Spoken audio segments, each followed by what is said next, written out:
മഴ ഉണ്ട് സംസ്ഥാനത്ത്. പക്ഷേ അത്ര തീവ്രമാകുമോ എന്നറിയില്ല. പക്ഷെ മുന്നറിയിപ്പ് തീവ്രമാകുമെന്നുള്ളതാണ്. കോഴിക്കോട്, കണ്ണൂർ, വയനാട് ജില്ലകളിൽ റെഡ് അലർട്ട് പ്രഖ്യാപിച്ചിട്ടുണ്ട്. 6 ജില്ലകളിൽ ഓറഞ്ച് അലർട്ടും പ്രഖ്യാപിച്ചിട്ടുണ്ട്. വിനോദ് വീണ്ടും ചേരുന്നുണ്ട് തിരുവനന്തപുരത്ത്. വിനോദ്, തിരുവനന്തപുരത്ത് രാവിലെ മഴയില്ലാന്ന് തോന്നുന്നു. പക്ഷേ സംസ്ഥാനത്തുടനീളം മഴ സാധ്യത പറയുന്നു. എന്താണ് വിവരം?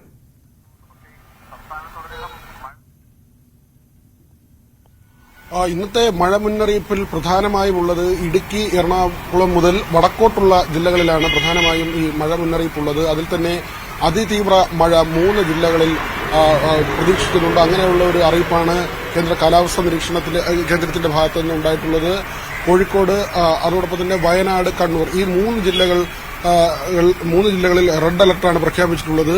ഇടുക്കി, അതോടൊപ്പം തന്നെ എറണാകുളം, തൃശൂർ, പാലക്കാട്, മലപ്പുറം, കാസർഗോഡ് തുടങ്ങിയ ജില്ലകളിൽ ഓറഞ്ച് അലർട്ടാണ്. ആ തരത്തിലുള്ള ഒരു മഴ മുന്നറിയിപ്പാണുള്ളത്. നേരത്തെ തന്നെ കാലവർഷം ശക്തിപ്പെടും, ജൂൺ 1 മുതൽ തന്നെ അതിശക്തമായ മഴയുണ്ടാകുമെന്ന അറിയിപ്പുണ്ടായിരുന്നു.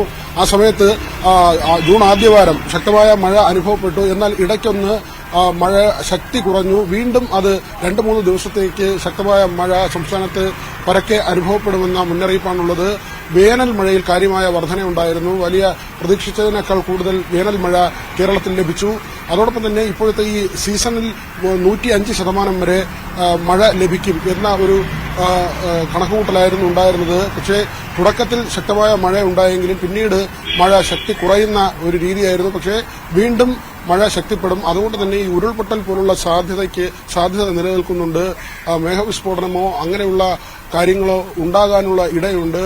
ഈ കുന്നിൻ മുകളിലൊക്കെയും താമസിക്കുന്ന ആളുകൾ കൂടുതൽ ജാഗ്രത പുലർത്തണമെന്ന ജാഗ്രതാ നിർദ്ദേശമുണ്ട്. ദുരന്ത നിവാരണ സേനയും അഗ്നിശമന സേനയും അടക്കമുള്ള സംവിധാനങ്ങൾ സജ്ജമാണ്. റവന്യൂ വകുപ്പിന്റെ കൃത്യമായ നിരീക്ഷണങ്ങൾ നടക്കുന്നുമുണ്ട്. എൽദോ, എന്നാലും മഴ മുന്നറിയിപ്പുണ്ട്. അപ്പോൾ മഴ മുന്നറിയിപ്പ് മുന്നിൽ കണ്ട് തന്നെ നമുക്ക് ഇന്നത്തെ അവധി ദിവസം പുറത്തേക്കൊക്കെ ഇറങ്ങാം.